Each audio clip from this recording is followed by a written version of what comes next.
My name's Nick Bracks and I'm a storyteller who has dedicated my entire adult life to creating positive conversations around mental health. In recent years, discussions around mental health have become less taboo and entered the mainstream vernacular. I've delivered over 1,000 mental health seminars around the globe, including several TED Talks, and I believe we all have a story to tell. In my book, Move Your Mind, I cover my story and stories from people that inspire me, as well as insights from world-leading mental health experts. This book will help you to learn how to recognize mental health issues before they become a problem. Use your personal challenges as motivators, take ownership of your well-being, and create new daily habits that increase happiness and reduce stress.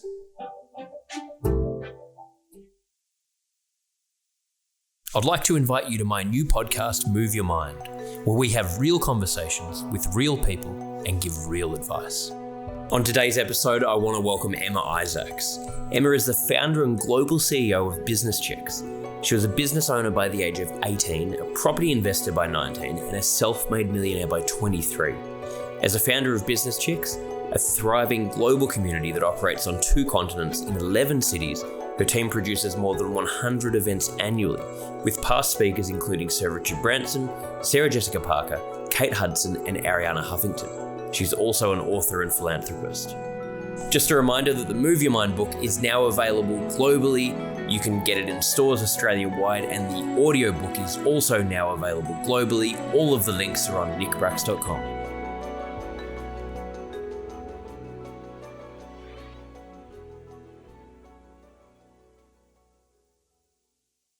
Emma, thank you so much for making time to come on my podcast. I know you're super busy. I haven't met you in person, as most people I haven't, but this is the best thing about the podcast. I get to meet interesting people, have interesting conversations. So yeah, thank you. You've done so much, which I'm excited to learn about. It's awesome being here with you. So thanks for the invite. Really appreciate it. So before we go into it, I normally get the guests to just give a bit of a background on themselves. So do you mind just giving a bit of a background on sort of what you do and how you came to where you are now? Yeah, sure. So I'm Emma Isaacs. I am Australian, originally born and raised in Sydney, Australia. I now live in California, in LA, in sunny LA, and I've been here with my family for 6 years. I'm what I call myself, I call myself a career entrepreneur, and what that basically means is that I've never actually worked for anyone else before. So that experience of always having to find my own way and, create opportunities for myself and, I suppose learn on the fly and make things up as I go has been a really great driver for me, and it's obviously shaped all the different experiences that I've had so far. So went to university for all of 6 months and dropped out. After that, it was going far too slowly for me, and I'm sort of one of those people that likes to roll up their sleeves and learn experientially and ask a ton of questions. And I just found myself sitting in the back of that cold lecture thinking this is not going to get me wherever I want to get to, which I had no idea, obviously, back then where that was, but I just knew it wasn't for me. So I quit uni, much to my parents' horror, and I actually met someone just out socially at a barbecue, and she'd started a little recruitment company, and she said to me, "What are you up to?" And I said, "I'm studying HR and business at uni, but I've just thrown in the towel on that." And she said, "Well, listen, come and have an interview with me and my business partner in this little company we've just started." So long story short, I went for the interview, got the job. About a few short months later, I found myself in a position where the other director didn't want to be there anymore. So he left, all very amicably. And as he turned around and, sort of shook hands with his now ex-business partner, he said to her, "If you're going to offer equity to anyone in this company, you'd offer it to that kid sitting over there." And he pointed at me. So I was 18 at the time, and I bought into that little company with some savings that I had from doing a waitressing job, throughout high school. And, we really sort of got on our way then. So we were really, really tiny. We grew that business to be about 35 people. We won the SEEK Annual Recruitment Award for 3 years in a row, and just built a really beautiful culture and team that was based on, seeing people and serving people and, trying to be kind, and creative, I suppose, wherever I could be. So that was my first foray into entrepreneurship. So I did that for about 7 years. After that, I got what a lot of entrepreneurs might relate to, the 7-year itch. I was like, I think there might be something more out there for me, but that thought was completely terrifying because my whole identity was tied to this recruitment company and was all I'd known. So a friend invited me along to a Business Chicks event, and I was like, oh, no, I'm not going to that. Like, that's the worst company name I've ever heard in my life. I was like, that's, insulting to women, and I'm a real entrepreneur and I'm a feminist and I'm not going to that. And she said, listen, you need to get over yourself and you need to come along and experience this thing. So in I walked. It was a breakfast event. It was, before 7 a.m. The music was pumping and there was a guest speaker up there, and I took my notebook ready to take, a bunch of notes about a, serious entrepreneurial story. And this woman who was a guest speaker started taking off. This has never happened before at Business Chicks. I got to take, but started taking off her clothes and was playing a guitar. And I'm thinking, what am I seeing here? And it was, she was a comedian, and it was just an incredible kind of experience. And I got to meet some amazing people that morning, and it was very, very different to any other networking I'd ever done before. And, that sort of lit a fire in my belly after that morning. And I went back to my recruitment company and I handed around my credit card and I said, everyone become a member of this organization. It's amazing. And let's buy 3 tables at the next event. That event rolled around, and that was when I learned that the business was for sale. So I raced up to the lady at the end and said, listen, I have no idea what I'm doing. I've never run an event before. I don't know anything about membership organizations, but I feel drawn to this. So started talking with them, and 6 months later, I'd bought that business. And around that time, I exited from the recruitment company and started focusing on Business Chicks full time. So that was 15 years ago. And it's been a real labour of love. We started, my first ever employee still with me 15 years on, and we started in a tiny little, my apartment, a studio apartment in Sydney. And, we started with 250 members, and we now reach over 500,000 women across the globe. Pre-COVID, we were doing about 110 live events with guest speakers like Sir Bob Geldof, Seth Godin, Sarah Jessica Parker, Gloria Steinem, Richard Branson, Arianna Huffington, Liz Gilbert. I mean, there's been hundreds and hundreds of speakers over the years. We also make revenue through obviously membership and through the brands that support us and partner with us. And I say this to everyone, but I still am as excited about the brand and the business as I was 15 years ago. It's obviously changed a lot, particularly in the last 18 months. But, here I am still loving it. And I feel really grateful that I get to do what I get to do, because I have a wonderful leadership team and a CEO in Australia who run the business operationally, and it sort of gives me the freedom to create my other stuff on the side, which I'm an author. I'm just about to release my second book. So, that's a bit about my background. I hope that was succinct enough for you. But, I'm 42. I've got 6 young kiddos ranging from 12 down to 15 months. So I'm also a busy mother as well. Wow, it's a lot to juggle, but it's super inspiring hearing everything that you've done and that you're doing. And I think like a big part about it sounds like you follow your gut in terms of like what you've done, which I think is so important for anyone to hear, because we often and on this podcast it's a big part of it that we often ignore that and let outside noise or our thoughts get in the way. But I think our gut normally tells us, our intuition tells us what we should do, and that comes pretty quickly, but we block that with so many other barriers. Would you say, from what you're saying, it sounds like, is that a big thing that you've naturally sort of done, I guess, tapped into that? And do you think that's an important thing to be aware of? Yeah, to be mindful of. Absolutely. I mean, I think we're conditioned to think there's only one form of intelligence, and we're conditioned to think that, what we think with our little brains is the right decision and the right move. So we kind of forget to tap into emotionally what feels right, instinctively what feels right. And, that's natural. We all grow up in constructs of self-beliefs and stories that we tell ourselves. So, a lot of my, I suppose, work recently and since I was a kid was to try and, repattern and almost reparent and, look at how some of those stories don't serve us, and definitely leading from the gut or leading from the heart, or, trying to really be still with decisions we have to make and not be led by everyone else's opinions has been a really important kind of theme of my life. And I can give you 20 examples of, times people have told me not to do things and I've thought, but hang on a minute, like this is keeping me up at night, or I'm so excited about this, or I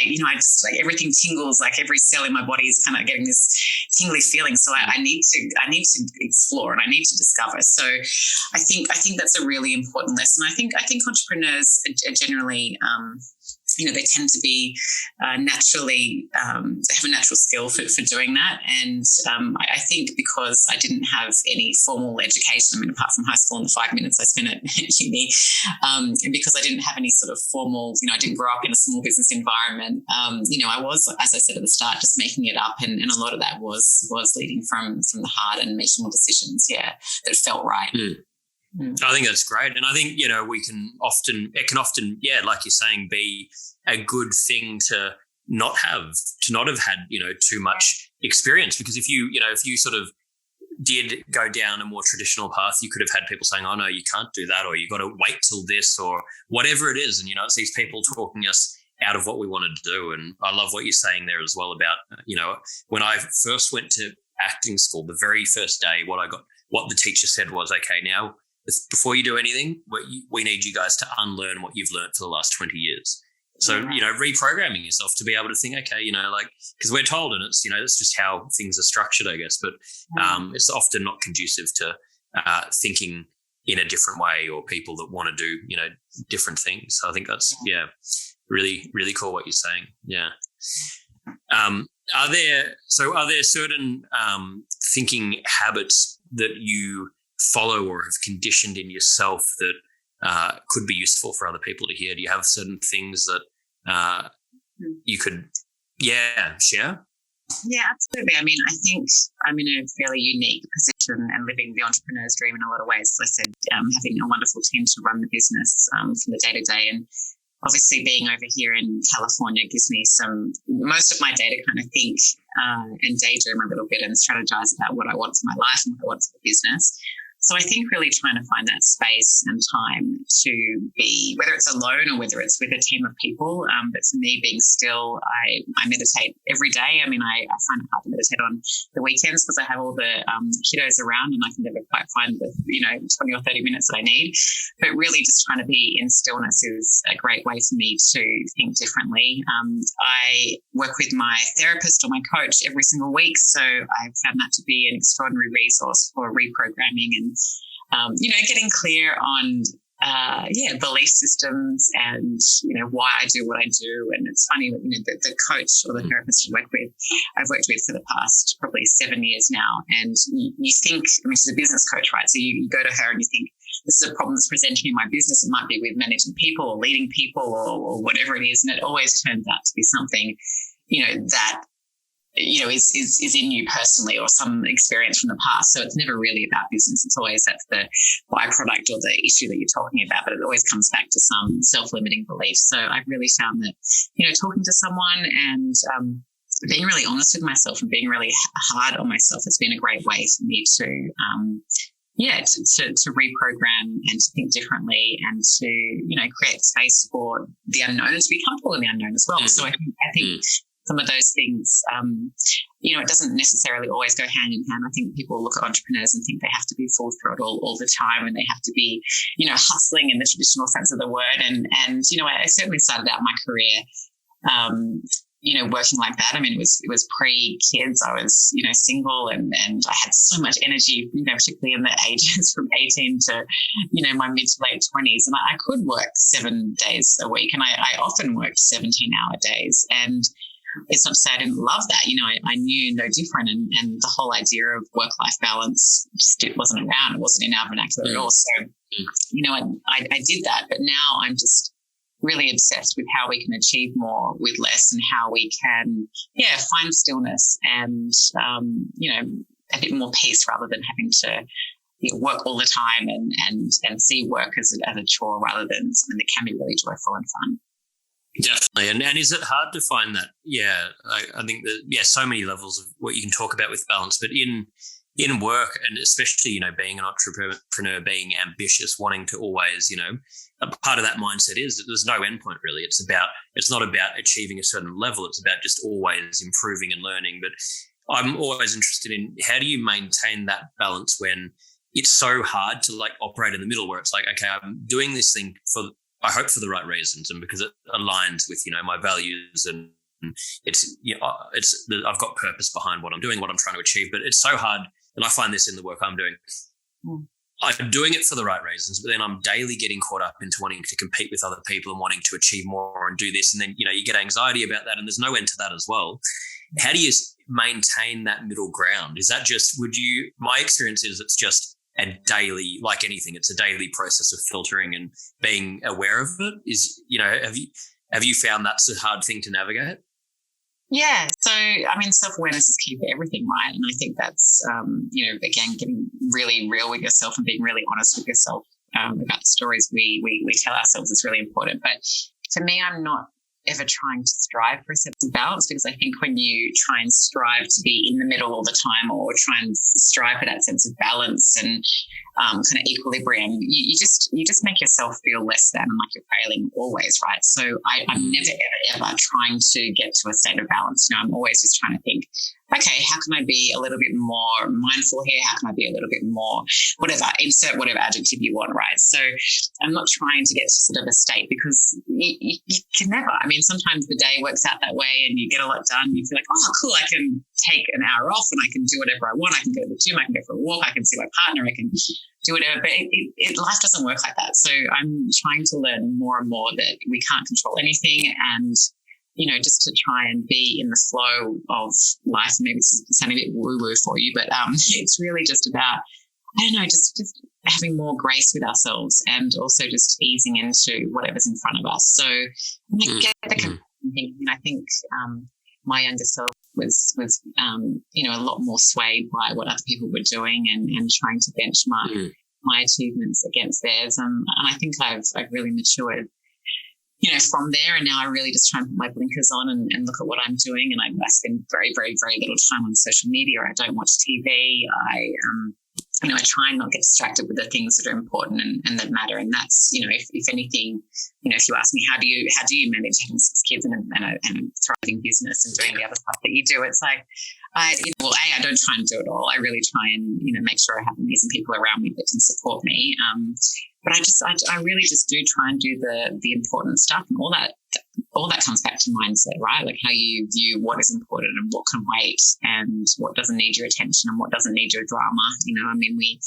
We talked in my first book, Winging It, I talked a lot about being pragmatic, not dramatic. So that for me has been a bit of a life motto. When something goes wrong, I don't sort of, call on my friends and have complain about it and whine about it. I just, okay, great, what needs to change? Didn't work out this time. Let's make a strategy for moving forward. So it's nice to I don't know, emotionally mature and grow up a little bit and understand that everything's out of your control, and we just have to go with what's in front of us, and try and get about your day with a bit more ease and grace. I like that, ease and grace. Yeah, I absolutely love all that advice you're giving there, and it's like what you said. I think when you do, and it probably comes from life experience. And I've sort of started to become more like that, where I used to get so dramatic about everything, and you talk to people about all these problems, and it becomes, neurotic after a while, and you don't even realize you're doing it. And then you sort of look back and you're like, did that actually fix anything? Or was how much time, energy, effort, emotion did I waste by just projecting all this stuff?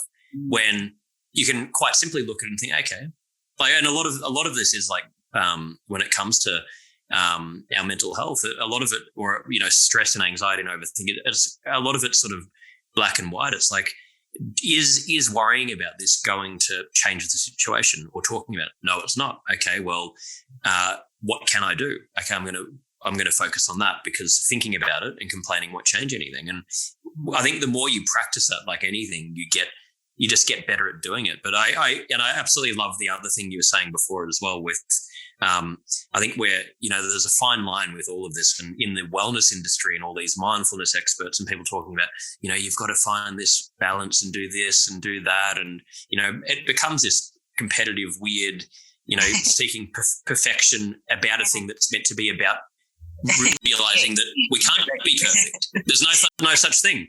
So, but I think, and you can't, if you start being rigid about everything, it's not going to work. And, like you were saying, it might be, right now, my life isn't that healthy in terms of all the things I'm doing for myself, but I know for the next 3 months, this is my priority, because that's going to lead to blah, blah, blah. And I'm going to accept that I can't do this right now, but I'll come back to it. And again, it's just the number one thing, like what you're saying, is self-awareness, being honest with yourself, and I think, just being open about things, and, that's all we can really do.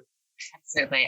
And adding one more to that, it's about being gentle with yourself, right? Being kind. Yeah. The whole idea of kindfulness, is sort of superseded mindfulness. Like just going easy on yourself and knowing that you are doing your best. And if you're not, well, then being, again, mindful of that and being aware of that and trying to do better every day, And I think I heard a speaker once, she spoke to Business Chicks, and she talked about how we often compare ourselves to ourselves 15 years ago, So you might be thinking, I used to go to the gym every day, back 15 years ago. And she said, the only thing that you should be doing is comparing yourself from yesterday. And I love that. And I thought that's, I'm really going to take that and run with it, because it also, when you direct the attention to yourself and what you did yesterday, what you achieved yesterday, or how you were still yesterday, it takes a focus on comparing yourself to everyone else, and it takes a focus on perhaps what you used to do 100 years ago. So I think that's a nice bit of advice as well.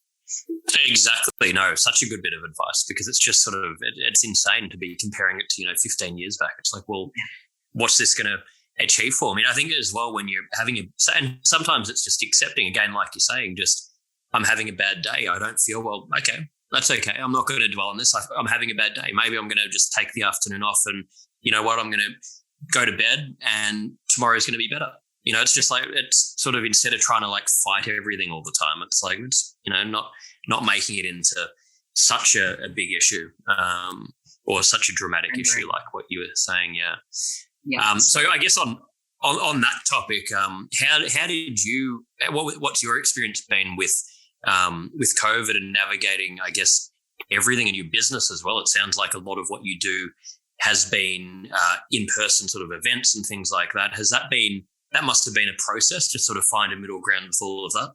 Oh, yeah. It was tremendously impactful for us, obviously, as a community business that makes revenues off of live gatherings and bringing people together. So, yeah, we really had to sit down and look at what we were going to do differently. And I remember sitting down with my leadership team, in the very early stages of, when it was announced as a pandemic or named as a pandemic.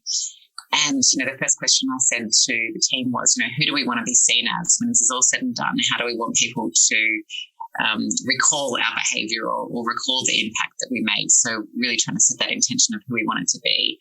And, what came back was, like, we wanted to support people. We wanted to dial up that connection. We wanted to make sure that we felt like our members felt like they had our support, and that we were seeing and hearing their needs. So we did a lot of online meetups. We pivoted all our offline events into digital events, which were really great at the start. We had 4,000 or 5,000 people joining us for our online events, and that was really fun. I mean, it's really natural that we're all experiencing Zoom fatigue now, and so that's died off a little bit, but really trying to meet our members with their needs. So again, those online meetups are really, really important, and content was really important, and trying to be encouraging and uplifting and positive as much as possible without minimizing what was going on all around the world.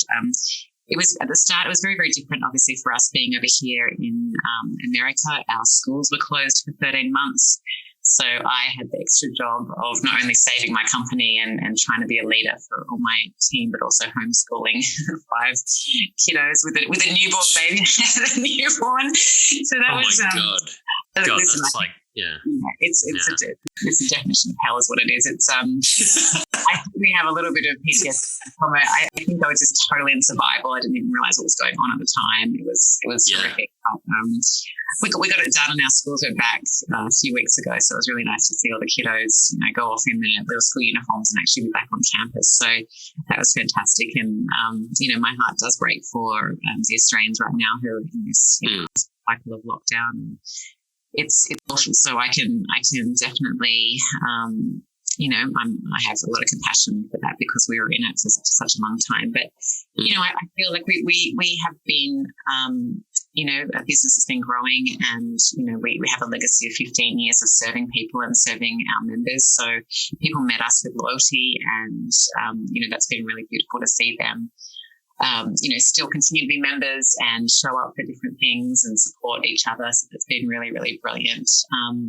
But I'm not going to lie, Nick, I look forward to a day when we can event again and hug each other and high-five each other. And, I think that's been, a real miss for a lot of people. And I think my COVID experience personally has been, it's been really confronting in a lot of ways. I mean, I'm sure it's been confronting for most every human on the planet, but for me, to look at the things that I used to use to distract myself from what was really going on, right? So, getting up and going to Australia for 2 weeks at a time, 4 or 5 times a year, or, I'm sure there's a million other examples, but, we as humans use things to soothe and to numb pain by distracting ourselves. And when you can't do those things, it's your reality kind of surfaces in it, and you've either got an opportunity to deal with that or not deal with that. So I found that very, very confronting personally, but I've really enjoyed the study of that and trying to understand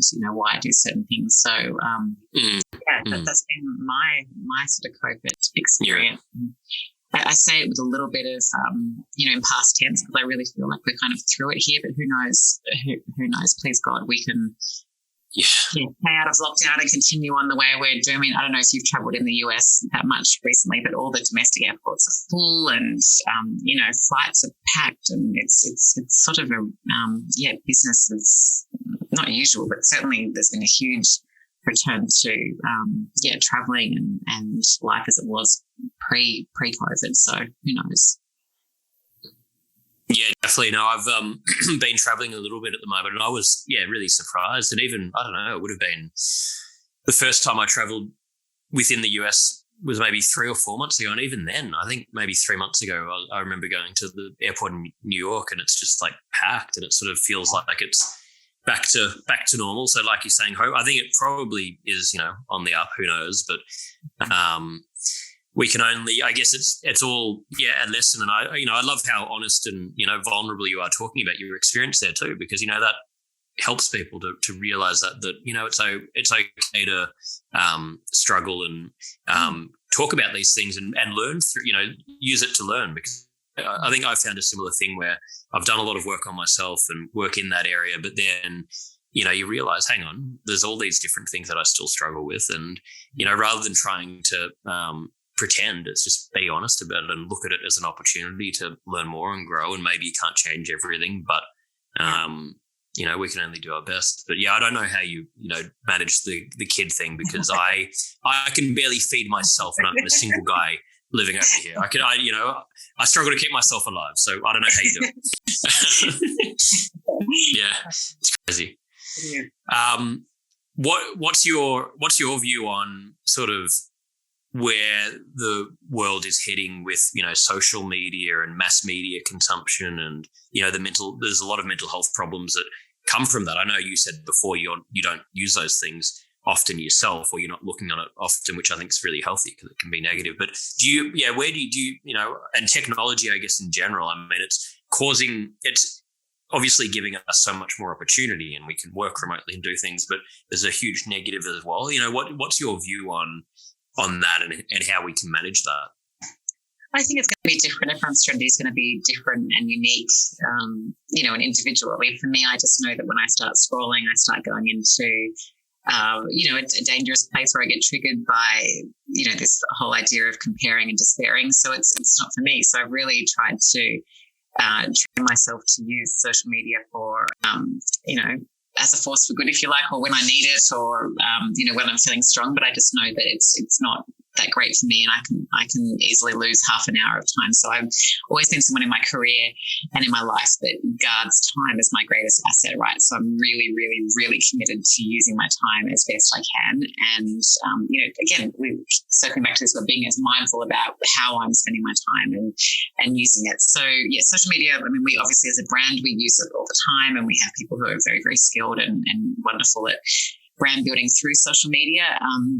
And, it's a terrific time we live in, a massive opportunity for so many entrepreneurs and no matter what you do for your career. But I think it's just really easy to fall into a rabbit hole and to fall into a trap as using social media as a distraction from what's really important, what's really, really going on. So I think it's just, I've done digital detoxes before, and I've done times when I've spent way too much time on social media. But I think, again, it's like the more you work on yourself and the more you go to your depths and the more you understand about your behaviors and what you want to get up to in the world and who you want to show up as a person, the more you realize that, scrolling and wasting time watching, too much TV or numbing whatever pain there is is generally time wasted. So yeah, again, just having a self-awareness about it. Yeah. Yeah, exactly. Being aware of it, because really time is the most precious, asset we have. We can, you can make money back. You can fail at things. You can, but you can't get time back. So if you're sort of sitting there and if you're thinking about it, and I still do it, I'm like using social media to promote all my stuff, and I get stuck like looking at things, and you're like, what the hell am I? Am I here? And then you get those weekly reports, and you just, it's sickening. It's like, how I've spent this much of my life like looking at this thing, like it's like, what the hell? Like it's just, it's crazy. I mean, actually, another benefit of having kids is that you never actually have your phone around because they've always taken it. I've always got my phone for like a couple of days before I've remembered that I can do that, find my iPhone thing. But a kid's stolen and it's ended up under a mattress or in some toy box, and it's actually really lovely. I don't even go looking for it, but it's crazy how we can do without these things, when push comes to shove. But yeah, I don't know. I think it's like anything. We've got to use it as a tool to help us and just to know when it's taking over, or you're numbing or you're distracting yourself. Exactly. Yeah, it comes down to really, the core things you said throughout a lot of this, which is just, self-awareness and just trying to find, okay, like, is this helping or is it not, or what, just being aware of things really. Like we can never find the perfect solution, but being aware is going to help us, go a long way. So I sort of finish every episode with these same 5 questions. Before we go into that, and these can be just sort of quick answers or whatever comes to mind, but before we go into that, is there any final things, sort of advice in terms of just for people listening, in what they, if someone, I guess like what I was going to ask you earlier that I forgot to ask was, as a final thing, if someone is wanting something different, and, I know often as an entrepreneur in that area, if they're wanting that, but they don't know where to begin, they feel stuck, they don't, know what their purpose is or what they really care about doing. When you're feeling stuck like that, what would you say would be a good first sort of step to look at doing? I mean, I think it's acknowledging that that's a real feeling, and it's okay to feel that way. I mean, I had many, many, many times in my career when I felt either stuck or overwhelmed or unsure, or and just acknowledging that this is how I'm feeling. I'm feeling really stuck right now, or I'm feeling really, really overwhelmed right now, and trying not to judge those feelings and trying to just sit with them is really, really important. I think also that we can make the mistake of running around trying to find our purpose and trying to find our passion. I think, for me, my experience has definitely been that I've stumbled into my passion and my purpose. And if you'd asked me 20 years ago to sit down and write a list of what what I have to tick in order to fulfill my passion and purpose, I would never have been able to come up with what I'm doing now, which is, an embodiment of what I feel is my purpose on this planet. So I think we spend a lot of time looking and, challenging ourselves and beating ourselves up for not knowing what our purpose is or what our passion is. And I think, again, it comes back to this idea of, you will, it's all preordained. It's going to happen. Your life is going to unfold, whether you will it that way or not. So, just really to really relax into the opportunities you're given and try and be kind and gentle to yourself. There are obviously some things that we can control, and that's the people that we put around ourselves, the support networks that we have, and trying to, gently divorce ourselves from negative people who don't have us show up with our best self. So I'm always, I'm in a constant state of kind of analysing who I'm spending time with and who I'm talking to, and, whether I'm serving them and whether they're serving me. So I think it's perfectly okay to be, be a little bit ruthless with whose energy we take in and who we hang out with. So I think that's an important thing. I try and be a lifelong student. I educate myself all the time. I never, ever, ever, ever think that I have all the answers. I'm always the first one to put my hand up and ask a question. I'm not scared of looking silly. I'm not scared of not knowing everything. So I think having that endless curiosity is a really great thing to work on. And again, not being scared to question when you don't have the answers. So yeah, I think it's just not putting as much pressure as we do on ourselves to have it all figured out. so quickly. I like the idea of more life surprise us. And I think it was Liz Gilbert who said that, make room for unexpected surprises and let your life surprise you. And I think when we live that way, it's a beautiful thing. Definitely. Well, it's like that John Lennon, I think it was John Lennon saying where it's life's what happens to you while you're busy making other plans. So it's sort of like, or there's another one, life makes more sense backwards but has to be lived forwards. So it's like you can't, and I think, but I really love what you're saying there. I love everything you've said, but I think we get so caught up in trying to find what's my purpose. I need to find the perfect thing to do. It's like just by doing things, you'll find, and you'll go on a path that you didn't think, you originally want. It'll be different, but that's the exciting thing about life. And, I see it in the entertainment industry, and, a lot of actors that I talk to have built this thing that I have to be an actor. There's nothing I care about more. And they're so rigid in it. And these are really creative people that could, you can sort of see talking to them so many other things they could do or within that realm, but it becomes this rigid thing, which I think, so even once you've sort of found what your purpose might be, you can still be flexible within that rather than just suffering through, no, it has to be this way. I've created this narrative in my head. This is what it's got to be. That causes, that doesn't lead to, it's not conducive to, joy, success a lot of the time, or joy or anything. Yeah. So it's sort of, I guess, again, being flexible and thinking. But anyway, I'll go into these questions. And before I do that, for anyone, I'll put this in the show notes, but anyone wanting to learn more about you or purchase your book or you look into your business, where can they go? Where's the easiest place for them to go? Yeah, okay. They can find us on Instagram, I guess, at Business Chicks, or I'm just Emma Isaacs on Insta as well. So I'd love to hear from any of your audience and, support any way I can. Okay, great. Well, we'll put all those links in the notes for the show. Finally, just these questions. These can be sort of, like I said, one-line answers that we sort of finish every episode with. But the first one is, what is the best childhood memory that comes to mind? Oh, that's a great one.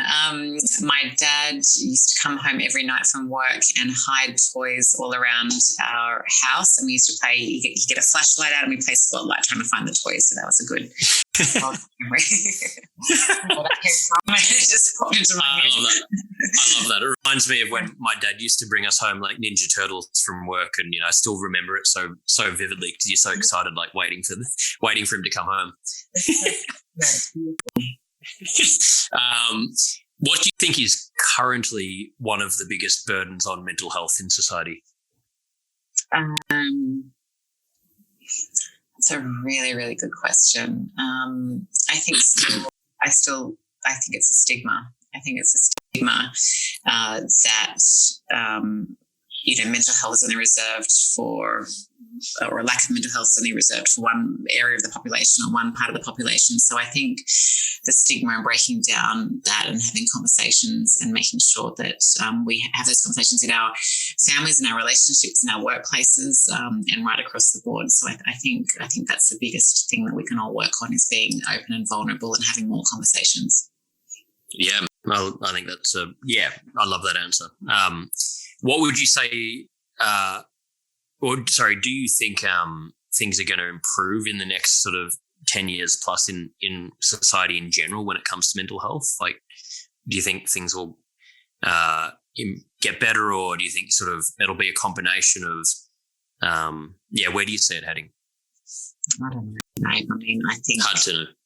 It's hard to know, isn't it? I mean, it's just so interesting that our generation is so aware, and there's just no talking about mental health issues. I was speaking about with my mum and dad, and it was certainly never a thing in their workplaces. It was certainly never a thing in their communities of friends. So I wish I had a crystal ball to say. I mean, I love that we are finding tools and networks and resources and support. But I think given, the pressures that we put on ourselves and the way society is built, that we're only going to find that people are going to suffer more and more from mental health challenges. That's what I think. But I mean, I also think that we do have the infrastructure and resources to be able to help each other and help others. So yeah, I don't know. I think you need to talk to maybe a psychologist or I don't know. I don't know. What do you think? What's your opinion on that? I agree with you. I think there's more awareness, is going to be more resources, going to be more preventative services. I think and people are becoming more self-aware. I think that conversation will change more and more. So I think that'll be a huge leap forward. But then I think it's like anything in life, sort of like you create something like technology and bring all these benefits, but then a negative. So I think it'll sort of, with how the world's heading, all of that good stuff will happen. But then because of where the world's heading, it'll cause more problems. So there'll be more sort of, service out there which I think that's kind of weird. It's like anything in life, though, and if you sort of look back in everything's cyclical and everything follows a pattern. And anyway, this is a whole nother conversation, I guess. But but that's what I think in short, sort of what's going to happen. So probably good and bad. So final two questions here. What would you, for you, what is your personal definition of happiness? Okay, that's a biggie, isn't it? I think my personal definition of happiness is being able to do what I'm good at. It's certainly about being able to find joy in small things, noticing, I notice, I see here we have hummingbirds, and I love watching a hummingbird come to a plant, and I love watching the way the sunlight hits the tree. So really noticing little things and trying to find joy in the small things. And stillness represents happiness for me. And just, I think having a sense of pride with who you are as a person is a sense of happiness for me, the definition of happiness. Yeah, it's great. And it is. It's the small things, like even being back in Vancouver. I was just thinking about this yesterday, and I love it so much here. And you've got mountains. I'm like looking at a mountain right now as I talk to you. And I was like this, that kind of like the important things are available to everyone. It's like, why do I need to worry so much about all these, things I'm trying to achieve or whatever, when it's just like we've got it in front of us, all the important things already. So it's all there, which is nice. So final one, what is one of the most, I'm sure there's lots of these, courageous thing that you've ever done? Okay, I've had all my 6 babies at home. So I had 6 home births, no drugs. For anyone out there who knows, average baby weights, my biggest baby was 10 pounds, 11 ounces. So it's huge. And I did that with no drugs. And wow. My births were the 6 most extraordinary moments of my life. And they've been very transformative for me. And I've been able to draw a lot of power and strength from those experiences. So I think that's probably the most courageous thing I've done. Times 6, times half a dozen.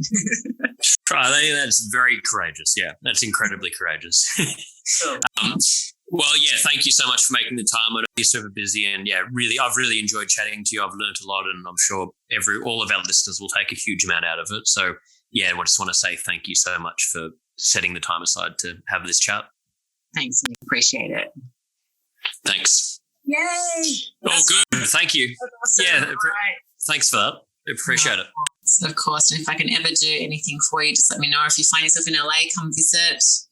Definitely. Anytime. So do you think you're going to be in the States for good, or what's the plan? Do you have a plan?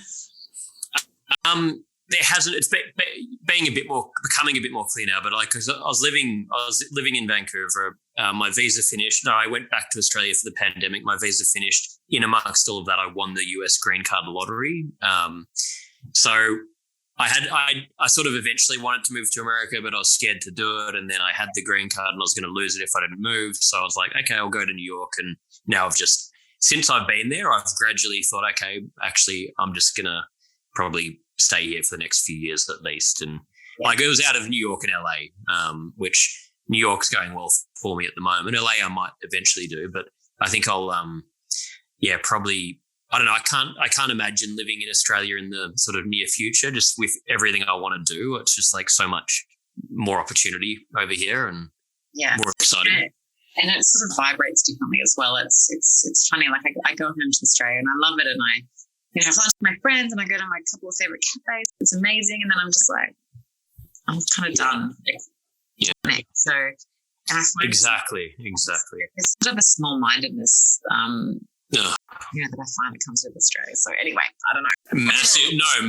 Massively though. Like I was saying at the start, I've noticed it so much since I've been here, and it's just it's crippling. And like I had so much anxiety before I left because my dad will, like, even now, like, he would sit me down and spend hours telling me not to go, and I'm like, but Dad, I'm doing it. And even now that I'm living here, he won't accept it. And I don't know. It's just like, and people do have that thing where they're like, no, you can't do this, or they drive fear in you. It's like, well, why? Like, stop fucking telling me what I can or can't do. Like, I don't give a fuck if I fuck my whole life up. It's still not fucked. I'm like, what's going to happen to me? Like, I've totally. got nothing to lose. Like, that's awesome. No. You're awesome. No, keep at it. It's an amazing country, and like for us, the first year of being here was a total write-off. Like, it was a disaster, but we've just grown to love it. It's amazing, and if you really embrace it all, it's an awesome place. So you're one step ahead. You've got your green card. We are still on visas. Like, I want an E3 visa, so I can get what is it, like the O1, but you can't. It's limiting, isn't it? It's limiting, yeah. So I can't, like, I've got a bunch of kids, so I can't have those like as dependents on that visa. So it's a whole thing. But I think the next step for us is to apply for green cards. Yeah.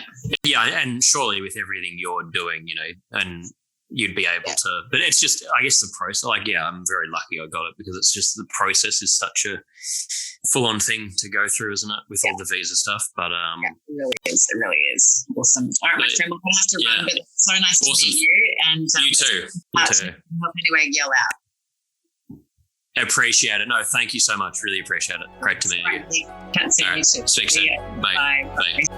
Thanks to Emma Isaacs for joining me today for Move Your Mind. And just another reminder that the Move Your Mind book can now be found globally on nickbracks.com.